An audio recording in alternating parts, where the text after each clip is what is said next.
Welcome back to the channel. We're going to be working in the backyard today. We're getting ready for full-on spring with the lawn. Now, the front is looking like this. All right, so we're looking pretty fantastic up here. And we're about to get some rain. So I'm going to leave this alone for at least 2 to 3 days. And then we'll come back and we'll do some stuff up here. Same thing over here with the sidewalk strips and this sign right here. Everything's looking pretty fantastic. I'm not ready to cut this yet. In the back, it's a little bit different. And it's because I think we added one more extra thing back here before we did in the front or something like that. So technically the backyard is a week ahead of the front yard. And you'll see what I mean. I mean, this is pretty tall back here. And all those little spots that we did, they've pretty much filled in. But all I'm gonna be doing today is we're gonna start off, we'll probably start down over here. I'm gonna trim everything, follow my whole backyard, the whole perimeter, and go back around that side over there. After I get done with that, then I'm gonna edge right here. I'm gonna edge this area, like usual. Get rid of any weeds or anything I see. Then we'll mow. We're really looking forward to mowing. And my favorite thing about today is we will be getting some ammonium sulfate down in the backyard here. And we'll be getting down some micronutrients that's iron heavy, iron plus, really good stuff. It's got some nitrogen in it as well. So that plus the AMS should be a good mix right there. Now the AMS I will be putting down back here as a granular, and then we'll be using the backpack sprayer to apply the iron plus. But yeah, that's what we'll be doing today. We probably won't have to irrigate, but I'll keep an eye on it and I'll put a timer. The smart controller will not water if it's raining, but we'll just set it up to water in early in the morning. I guess we could at least hit it for like 5 minutes maybe, just to get it soaked in. Yeah, maybe we'll just do that. I'm gonna go ahead and I'll start trimming the perimeter. And I'll just be using the string trimmer for that. Let's go.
Just got done trimming, edging, and mowing. Now we're going to get the AMS down, the ammonium sulfate. I'm going to be using it as in granular form.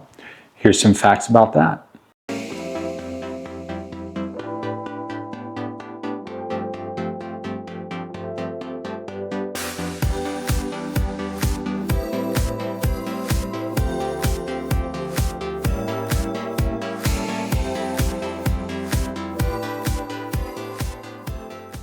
Now you know everything you need to know about ammonium sulfate. I'll probably be using around 4 pounds in that backyard. The other 2 products that I'll be using today. Originally I was just going to use the Iron Plus, but we're going to use Iron Plus and Spoon Juice. So here's some facts on both of these. Iron Plus, 1500, right? Really good. Micronutrient, 6% iron. And then the Spoon Juice, 501. Another great one. So we'll be adding those 2 after I put the AMS down. And here's some facts about these.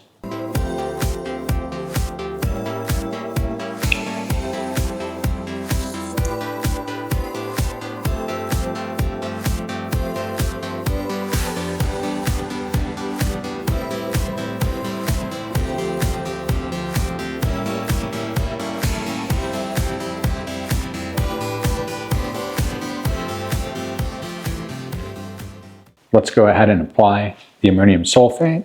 And then after we apply the ammonium sulfate, we'll get the spray of the Iron Plus and the Spoon Juice down. And then I'll get it watered in 5 minutes max, just to get a nice soak in. And then, yeah, wrap up the video. But let's go.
Got everything done again. It's almost the golden hour. Just so you can see, it's looking quite nice. I'm gonna let this soak for a little bit, and then I'll of course let it irrigate for like 5 minutes or something, just back here and on the sides. So I think we'll be good. We got the trimming, the edging, the mowing, and the ferts down. That's it for today. Hope you learned something. Hope your lawns are looking green and looking nice. Hope you enjoy my next video here in the next, I don't know, whenever the rain comes and ends and we dry out, we'll do the front. Front is looking fantastic. As soon as that rain comes, hits that, dries, which will be very, very fast. The backyard, not so much. That's why I did that backyard first, because I was like, nah, I'm gonna get that done. There's more shade back there, especially in the afternoon and mornings, so it doesn't dry out as quick. But up here, this dries out real fast. So see you in like 2 days. Thanks for watching. Peace.